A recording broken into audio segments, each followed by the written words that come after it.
Welcome to TrueCircles.net. We have with us today Mr. Arif Akil Sahab. He is the lone sitting MLA, Muslim MLA in the Madhya Pradesh Assembly. He has been elected to Assembly 4 times. Right now he has been former Minority Affairs Minister, Present Minister, Food and Civil Supply Minister. तो आरिफ अकील साहब, आपने student politician के मतलब student politics से आपने शुरुआत की थी. आप चार दफ़ा MLA रह चुके हैं. तो इस बार आप भोपाल नॉर्थ की आपकी सीटें सबसे स्ट्रॉन्ग समझी जाती है. तो इस बार भी यकीन है कि आप 5वीं दफ़ा आप जीत कर लाएंगे इस सीट. और तो आपकी उस वक्त कैंपेन किस तरह से चल रही है? कोशिश कर रहे हैं कि लोगों से जाके घर घर मिलें. और मेरे अलावा मेरे टीम के जितने भी लोग मेरे साथी हैं, मेरे दोस्त लोग हैं, वो सब घर घर जा रहे हैं, लोगों से मिल रहे हैं, कांटेक्ट कर रहे हैं. महिलाओं की टीम अलग जा रही है. और जिस तरीके से मेरे ख्याल से ये एक घर में जाके हम लोग एक 2 मरतबा कंप्लीट कर चुके हैं. 3री मरतबा फिर जाएंगे तो लोगों से मिलने के लिए घर पे. और उसकी बिना पे हमें उम्मीद है. और अभी ये तो इलेक्शन कैंपेनिंग है, लेकिन हम तो मतलब हमारी इलेक्शन कैंपेनिंग तो 5 साल चलती रहती है. रात को 10 बजे, 11 बजे, 12 बजे, 1 बजे कोई अगर कोई समस्या का बताता है तो कोशिश होती है कि उस समस्या का हम समाधान करें, उसको हल करें, उसमें मदद करें. तो आप यहाँ के ग्रास रूट लीडर रह चुके हैं, तो आप और रह चुके हैं, आप अभी भी हैं जी. तो आप मिनिस्टर भी रह चुके हैं. तो आप गैस रिलीफ मिनिस्टर भी रह चुके हैं. और आपकी मतलब जो कॉन्स्टिट्यूंसी है वहाँ पे सबसे ज़्यादा विक्टिम्स जो हैं वो आपकी कॉन्स्टिट्यूंसी में आते हैं. तो उनके लिए आपने कुछ एक्स्ट्रा स्टेप्स किए थे उनके रिहैबिलिटेशन के लिए? की मदद करने के लिए जो केंद्र सरकार से राशि मांगी गई, केंद्र सरकार ने वो गैस पीड़ितों के इलाज के लिए, गैस पीड़ितों के पानी के लिए भरपूर राशि दी है. और सुप्रीम कोर्ट ने मैं एक मरतबा एप्लीकेशन लगी और वहाँ से 1 करोड़ रुपए गैस पीड़ित बस्तियों की पानी देने के लिए लगी. लेकिन भारतीय जनता पार्टी की जो लुटेरों की सरकार है, वो सरकार ने उन पैसों पर भी डकैती डाल दी. तो जहाँ विधवा कॉलोनी गैस पीड़ितों की बनी, वो मेरी विधानसभा नहीं है, लेकिन वहाँ भी विकास कार्य नहीं हुए. रोड नहीं है, पानी नहीं है, नाले नहीं है, विधवाएं परेशान है. और यहाँ तक के गैस पीड़ितों को जो दवा दी जा रही थी, वो उसमें जो इनको दवा खरीदी गई है, जो पहले तो LP करते थे, अब उसको भी पाबंदी लगा दी है. LP नहीं कर रहा है. दवा जो इनके पास है वो दे रहा है. ना पानी मिल रहा है, ना व्यवस्था हो रही है, ना रोजगार मिल रहा. और रोजगार के लिए जो पैसे मिले, केंद्र से पैसे आए, करोड़ों रुपए आए, उन पैसों को बड़े बड़े NGO जो करोड़पति और अरबपति थे उनको दे दिए.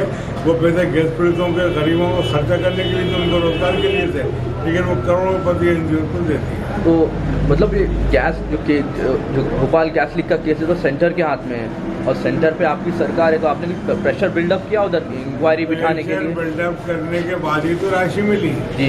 अगर प्रेशर बिल्डअप नहीं होता तो वो राशि कैसे मिलती जो इन्होंने बांट दी? उसकी भी शिकायत हो रही है, उसकी भी जांच हो रही है. सूचना का अधिकार के दिया है, और उसके बाद उसकी जांच भी हो रही है. जो उसमें उन्होंने बड़े बड़े NGOs को वो पैसे बांटे, उसकी इंक्वायरी हो रही है, उसकी जाँच हो रही है. अगर हम लोग केंद्र सरकार से बात नहीं करते, केंद्र सरकार से मदद नहीं मांगते, तो पानी के पैसे कैसे मिल जाते हैं? भोपाल में नर्मदा का पानी लाने के लिए पैसे कैसे मिल जाते हैं?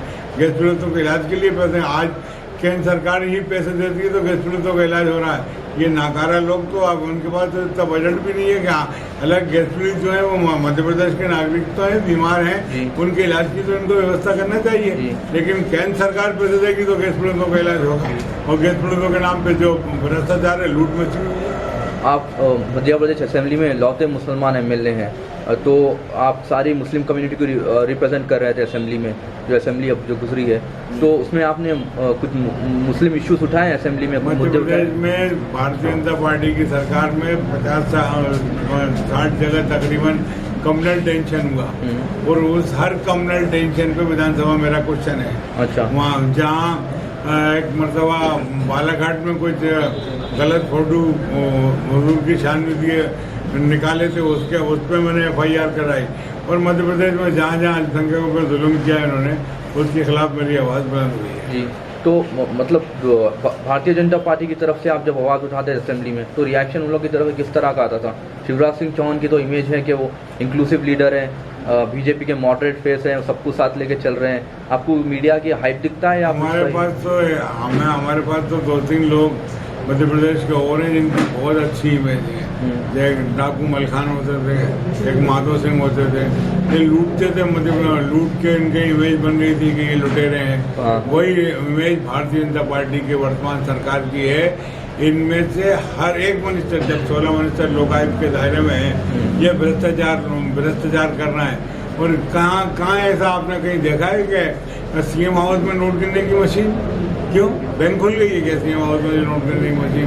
वहाँ जगत पाठक जी की पत्नी ने अपनी मैगजीन में फोटो छापे कि उनके पास तो मीडिया में तो आता है कि शिवराज सिंह चौहान मतलब सबको साथ लेके चल रहे हैं, मुसलमानों के लिए मदद कर रहे हैं, वो लाडली लक्ष्मी उसमें। शायर ने ऐसे ही लोगों के लिए कहा था कि उनकी बातों पर न जाओ, क्या कहते हैं, उनके कदमों को देखो कि कदर जाते हैं। अगर वो ह्यूमैनिटी को साथ लेके चल रहे होते तो सच्चर कमेटी की सिफारिश से लागू हो गई होती। मैंने कहा था कि भाई साहब, आप सच्चर कमेटी विधानसभा में कहा रिकॉर्ड है कि सच्चर कमेटी की सिफारिश लागू करिए, उसमें क्या आपका क्या जाएगा? जवाब मिला कि माँ के दूध में दरार पैदा हो जाएगी। क्या भाइयों का हक देने के लिए माँ के दूध में दरार पैदा हो सकती है? अच्छा, वो तो कुछ भी नहीं। आज तक मैं तो ये पूछता हूँ, सबको साथ लेके चलते हैं। मध्य प्रदेश में बहुत बढ़िया इशू सुप्रीम कोर्ट का एक फैसला है कि इमाम मोहसिनों को सुप्रीम कोर्ट ने फैसला किया, उसके हिसाब से उनका तो नहीं देते। क्यों? दिग्विजय सिंह जी की सरकार ने ईदगाह पे बहुत अच्छी जगह हज हाउस बनाया था, नहीं बनाते वहाँ पे। मस्जिद बनाने के लिए परमिशन के लिए कंस्ट्रक्शन शुरू हुआ है, कंस्ट्रक्शन शुरू हुआ है, लेकिन वो आगे ले जाके दे रहा है। जो ईदगाह में अच्छी जगह पे, जो आज भी हाईकोर्ट में केस चल रहा है, उसमें मैं भी पार्टी हूँ, उसमें दिग्विजय सिंह पार्टी है, वो RSS के लोगों ने वो केस लगाया। अब उसमें उस जगह को देने में क्या परेशानी थी? जो आप ये चाह रहा हो कि आपका नाम भी हो जाए, और जो वहाँ भी विरोध हो रहा है, वहाँ भी विरोध हो रहा है। एक धार्मिक स्थान से दूसरे धार्मिक स्थान की दूरी कम से कम 300 मीटर की होना चाहिए। अब वहाँ तो एक जहाँ इन्होंने हज हाउस की जगह दी है, उसके पास एक मंदिर बना हुआ है। मंदिर में मतलब जब जाओ, जब वहाँ पे पूजा पाठ होती रहती है। तो आप अब आपकी कॉन्स्टिट्यूंसी की तरफ आए तो आपके खिलाफ पहली बार एक मुस्लिम कैंडिडेट को बीजेपी ने सारे MP में पहला एक टिकट दिया है मुस्लिम कैंडिडेट को, आरिफ बेग साहब। वो फॉर्मर यूनियन मिनिस्टर रह चुके हैं, तो आप लगता है कि मतलब टफ कंपटीशन दे पाएंगे आपको? मेरा कहना ये है कि आरिफ बेग साहब का रिकॉर्ड आपको शायद मालूम नहीं है। ये पहले इंदौर से MLA हुए थे, वो पार्टी अलग थी, उस पार्टी का नाम क्या कौन सी पार्टी था। उसके बाद ये भोपाल आ गए, बैतूल से MP लड़े, बुरहानपुर से MP लड़े, भोपाल से MP लड़े, और यहाँ तक कि मतलब इन्होंने कोई एक पार्टी में अपना ठिकाना बना के नहीं रखा। इनके पास व्यवस्था ही नहीं है थी कि ये मुस्तकिल मिजाजी कहीं नहीं। ये तो मतलब अपने पद की चाहत इनको इतनी है कि बदलते रहते हैं। जब जिस आदमी से आप अंदाजा लगाओ चल नहीं पा रहा, 2 आदमी पकड़ के चलना है, उसको भारतीय जनता पार्टी ने मेरे खिलाफ उम्मीदवारों के लिए तो एक विज्ञापन जारी किया था। मैंने तो मध्य प्रदेश के मुख्यमंत्री से कहा था कि आपने भोपाल को खोज लिया है, मेहरबानी करके आओ, और भोपाल से आप चुनाव लड़ लो। तो ये मुख्यमंत्री की नाक का मामला है, ऐसी नाक है मुख्यमंत्री जी के पास नाक है, ये देखना आप 8 तारीख को मालूम पड़ेगा। अच्छा। उनकी नाक है या नहीं है, आपको 8 तारीख को मालूम पड़ेगा। जी, thank you for speaking to us.